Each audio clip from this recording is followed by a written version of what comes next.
students, আমি এইটো ভিডিঅ'ত C++ programming languageত তিনটা নাম্বাৰ কেনেকৈ এড কৰে শিকিম আহা। So, আমাৰ questionটো হৈছে write a program to add 3 numbers. এতিয়া যিকোনো এটা program start কৰিবলৈ হলে মানে যিকোনো এটা program execution point আমাৰ starting হয় main functionৰ পৰা। So, সেই কাৰণে আমি প্ৰথমতে main functionৰ পৰা আৰম্ভ কৰো codes লিখিবলৈ। int main কিয়? কাৰণ int 2 হৈছে আমাৰ return data type আৰু main function হয় সেই কাৰণে ইয়াত আমি main লিখিছো আৰু bracket দিছো। তাৰ পাছত আমি curly bracket start কৰিম। curly bracket starting or পৰা curly bracket ending লৈ মানে হৈছে এইটো এটা আমাৰ কন্টেইনাৰৰ নিচিনা। এইটোৰ ভিতৰতে আমি main functionৰ each and every line of codes লিখিম। যেনেকৈ আমি এটা কন্টেইনাৰৰ ভিতৰত কিবা বস্তু ৰাখো তেনেকৈ main functionটো start হৈ যোৱাৰ লগে লগে তাৰ curly bracketৰ ভিতৰত আমি গুটেই main functionৰ codes খিনি লিখিম। So, যিহেতু আমাৰ questionটোত কৈছে আমি তিনটা নাম্বাৰ এড কৰিব লাগিব তাৰ কাৰণে আমি ইয়াত variable declare কৰো। variable declareত আমি যিহেতু নাম্বাৰ হয় মানে integer তাৰ কাৰণে আমাৰ data type হ'ব int আৰু তিনটা নাম্বাৰ সেই কাৰণে আমি লৈ লওঁ num1 num2 num3 আৰু যিহেতু আমি এডিশন কৰিব লাগিব মানে আমাক এটা sum লাগিব যেটো ৰিজাল্ট হ'ব তাৰ কাৰণে আমি ভেৰিয়েবল লৈ লৈছো sum।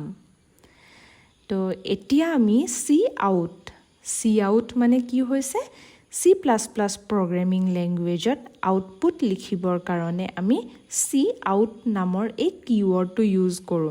তো আমি ললো cout enter the first number এই লাইনটো আমি ডিসপ্লে কৰিম সেই কাৰণে এই লাইনটো আমি ডাবল কোটেশনৰ ভিতৰত লিখিছো আৰু এটো এন্ডিং কৰিম মানে আমাৰ এটো লাইন অফ কোড এন্ড হ'ব সেমিকলনেৰে। নেক্সট লাইনত আমি সেই যে ফাৰ্স্ট নাম্বাৰটো কি নাম্বাৰ হয় আমি ইনপুট লম তাৰ কাৰণে আমি লিখিব লাগিব cin টো হৈছে এটা কিৱৰ্ড। তো ইয়াত আমি cin num1 coutত আমি দুটা less than operator ইউজ কৰো আৰু coutত আমি greater than operator ইউজ কৰো। এটো হৈছে ইয়াৰ syntax মতে এনেকৈ লিখিব লাগে।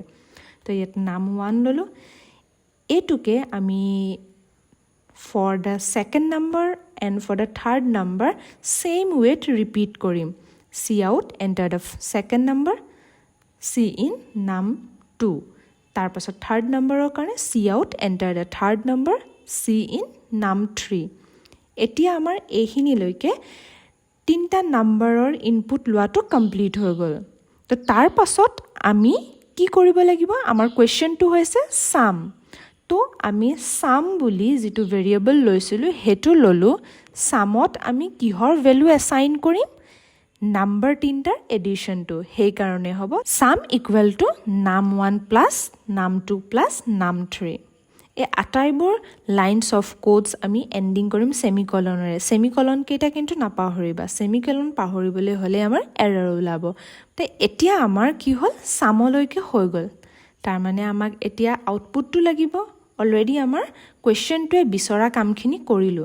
তো লাষ্টত আমি আউটপুট ললো the sum of the given numbers is মানে এই লাইনটো আমি ডিসপ্লে কৰিম সেই কাৰণে আকৌ ডাবল কোটেশনৰ মাজত লিখিলো তাৰ পাছত আকৌ দুটা লেস দেন অপাৰেটৰ দি আমি sum বুলি লিখিলো।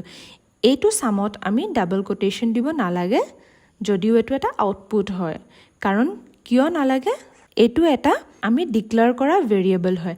যিকোনো ভেৰিয়েবল হওক বা কিৱৰ্ডছ হওক হেবিলাকৰ কাৰণে আমি ডাবল কোটেশন দিব নালাগে। তো এই লাইনটো আমি এন্ডিং কৰি দিলো সেমিকলন এটাৰে। তাৰ পাছত আমি ৰিটাৰ্ণ 0 লিখিলো আৰু আমাৰ এই যেটো মেইন ফাংশন হয় মেইন ফাংশনত আমাক যেটো কোৱেশ্চন কৰিছে সেই কামটো কমপ্লিট হৈ গল। এতিয়া এক্সিকিউশন কৰাৰ আগত আমি কি লিখিব লাগিব আমি যে cout cin এইবিলাক যে আমি লিখিছো সেই তাৰ কাৰণে আমি এটা স্ট্যান্ডাৰ্ড লাইব্ৰেৰী এড কৰিব লাগিব। হেতু হৈ গৈছে ইউজিং নেম স্পেস std এটো হৈছে এটা স্ট্যান্ডার্ড লাইব্ৰেৰী আৰু আমি যে এই এক্সিকিউশন কৰিবৰ কাৰণে আমাক এটা হেডাৰ ফাইল লাগিব #include iostream input output stream এটো কাৰণে এটা হেডাৰ ফাইল আমি ইয়াত এড কৰিলো আৰু এই হেডাৰ ফাইলটো আমি প্ৰগ্ৰামৰ ষ্টাৰ্টিংতে এড কৰো আৰু তাৰ পাছতে আমি এটো ইউজিং নেম স্পেস std এটো সকলো কম্পাইলাৰতে প্ৰয়োজন নহয় কিন্তু মই যেটো কম্পাইলাৰ ইয়াত ইউজ কৰি আছো তাৰ কাৰণে এটো প্ৰয়োজন হয় সো তাৰ পাছত আমি ইয়াক ৰান কৰি পেলাই আমাৰ ইয়াত আহি গল এটো যেটো আমি ডিসপ্লে কৰা মেসেজটো enter the first number এতিয়া আমি যিকোনো এটা নাম্বাৰ ইনপুট কৰো ফৰ এক্সাম্পল আমি 4 দিছো তাৰ পাছত আমি enter the second number enter কৰো আমি 3 তাৰ পাছত আকৌ enter the third number আমি enter কৰি দিলো 2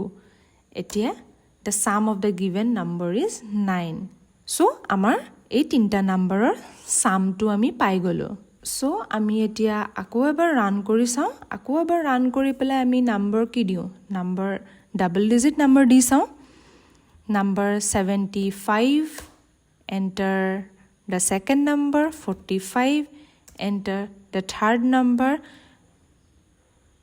21